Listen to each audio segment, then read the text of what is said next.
The steam rising from the mess hall smelled nothing like the Europe they had left behind. It was thicker, richer, an invisible promise curling through the cold air. Liesl Bauer paused on the threshold, clutching the thin wool of her issued coat, unsure whether to step forward. Only 6 weeks earlier she had been huddled in a damp cellar in Bremen, rationing a crust of bread between 3 women and a child, each bite a negotiation with hunger. Now, as a prisoner of war on American soil, she was being ushered toward a table groaning under the weight of abundance. It felt, absurdly, like walking into a dream that someone else was supposed to have. Around her, dozens of other German women shuffled forward in the lunch line, their faces taut with suspicion. They were soldiers' widows, captured auxiliaries, field nurses. None of them had expected mercy here. Back in Germany, the rumors had painted America as a land of vengeance and punishment. They had braced themselves for hard labor, for cold soup and cold eyes. Yet here they were, prisoners and enemies, standing before trays laden with roast beef glistening under gravy, mountains of mashed potatoes crowned with melting butter, and baskets of bread still warm from the oven. Liesl's stomach twisted painfully at the sight, a reflex born of years of deprivation. She remembered the wartime meals that had reduced dignity to survival: thin turnip broth stretched with sawdust, bread patted with wood pulp, ersatz coffee brewed from roasted barley. Those flavors clung to her memory like ash.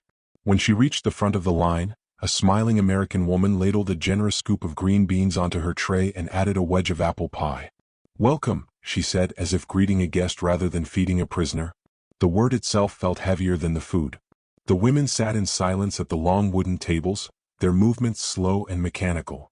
Forks scraped softly. Steam fogged the windows. No one spoke. Then, almost imperceptibly, a ripple of reaction passed through the room. A sigh here. A stifled laugh there. Someone muttered, "Mein Gott." Another whispered, "This is the best food I've ever had." The sentence, half disbelief, half surrender, hung in the air like a confession. Liesl took her first bite and felt her throat tighten. The beef was tender, the potatoes silky and salted, the pie sweet in a way she had nearly forgotten existed. Tears burned behind her eyes before she could stop them. Across the table, a woman named Greta shook her head with a crooked smile. "They're trying to fatten us," she joked in a voice that trembled. Like Christmas geese. Laughter, strange rusty laughter, bubbled up around the room. It was absurd and deeply human. They were enemies, after all, women who had worn the insignia of a regime that had declared total war. Yet here they were, being fed better than they had been in years, given 3,000 calories a day under the strict oversight of the Geneva Convention and the Red Cross. Even many American civilians, bound by ration books and sugar stamps, ate less. The contrast was too much to process at once. For some, it triggered suspicion. Surely there was a trick here, a cruelty hidden beneath the kindness. For others, it awakened a quiet shame. Back home, their families were boiling weeds for soup, scavenging coal dust for heat. And yet America, their supposed monster, was serving its captives bacon and eggs, buttered corn, and fresh fruit. Liesl stared at an orange on her tray, turning it over in her hands like a relic. She hadn't seen one since 1942. In the weeks that followed, meals became the strange new rhythm of their captivity. Morning brought oatmeal and coffee that tasted like actual coffee, not charred grain. Noon meant thick stews and fresh rolls. Dinner often ended with something decadent: pudding, cake, even chocolate. And with every meal, their guardedness eroded a little more. They began to talk softly between bites, trading stories of cities bombed to rubble, of brothers lost on the Eastern Front, of futures too uncertain to name. The food did more than fill their bellies, it coaxed them back toward their humanity. Liesl noticed the transformation in herself too. Hunger had defined her for so long, hunger for food, for safety, for a life beyond the shadow of war. Here, across an ocean, in the land of her enemy, that hunger was being met in ways she had not dared imagine. It unsettled her deeply. Kindness from an adversary was harder to reconcile than hatred. Hatred had rules, familiar lines. But kindness? It was a mirror, forcing her to see the gulf between the propaganda she'd believed and the reality unfolding before her eyes.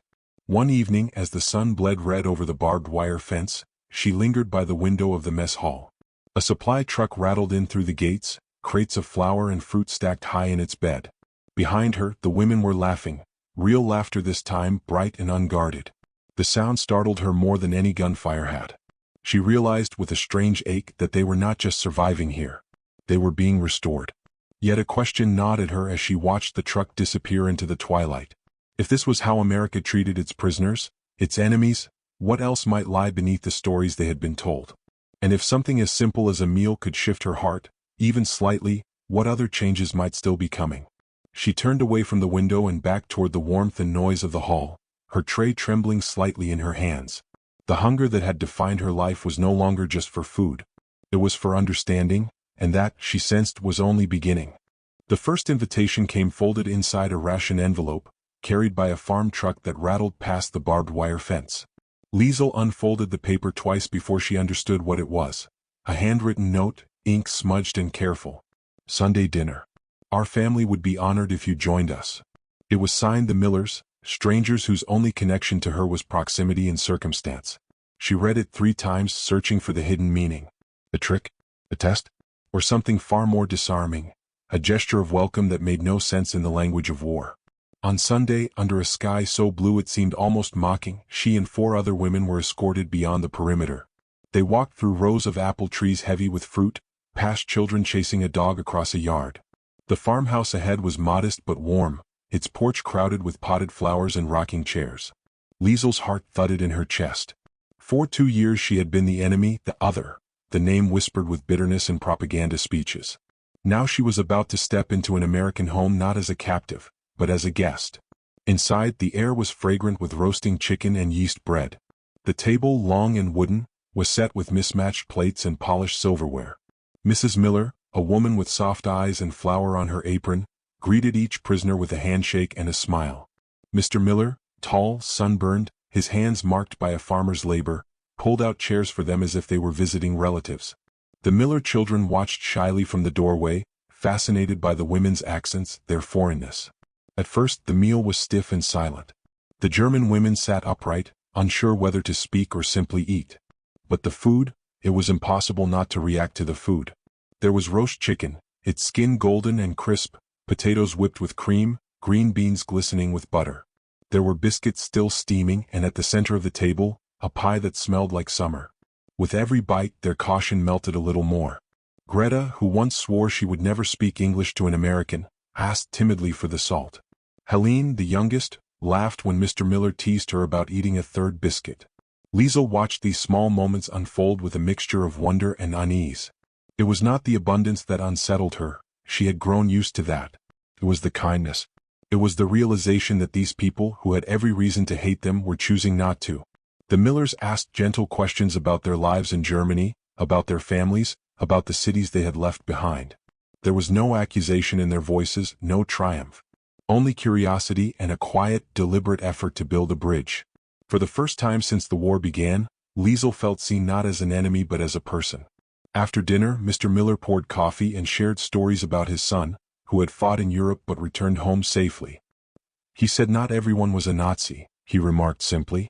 Most were just people like you, caught in something bigger than themselves. The words struck Liesel harder than any interrogation. She thought of her brother, drafted at 17, buried somewhere near the Rhine.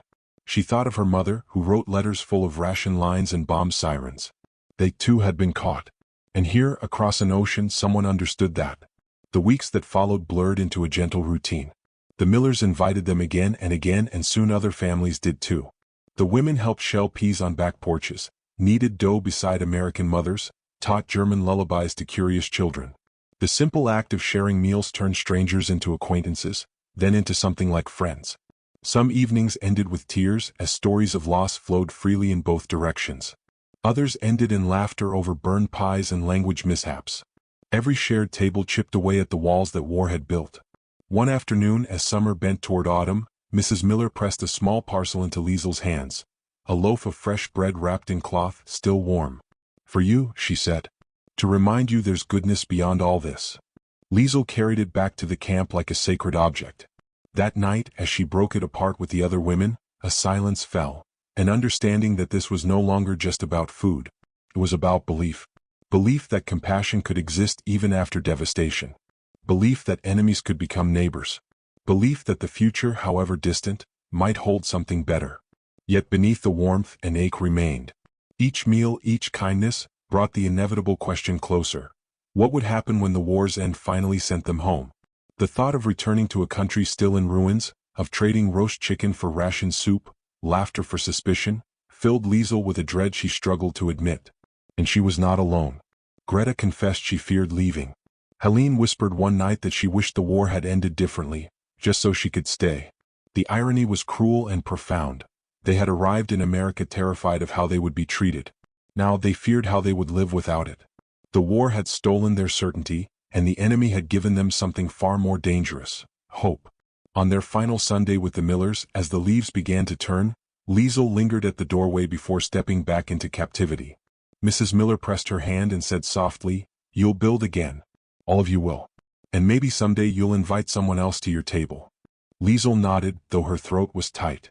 As the truck carried them back toward the camp's fences, she clutched the memory of that table. The bread, the butter, the laughter, as fiercely as a soldier clutches a weapon. It was proof that the world could be rebuilt not just with treaties and governments, but with kindness passed hand to hand, meal by meal. And in that fragile belief, a new kind of strength was born.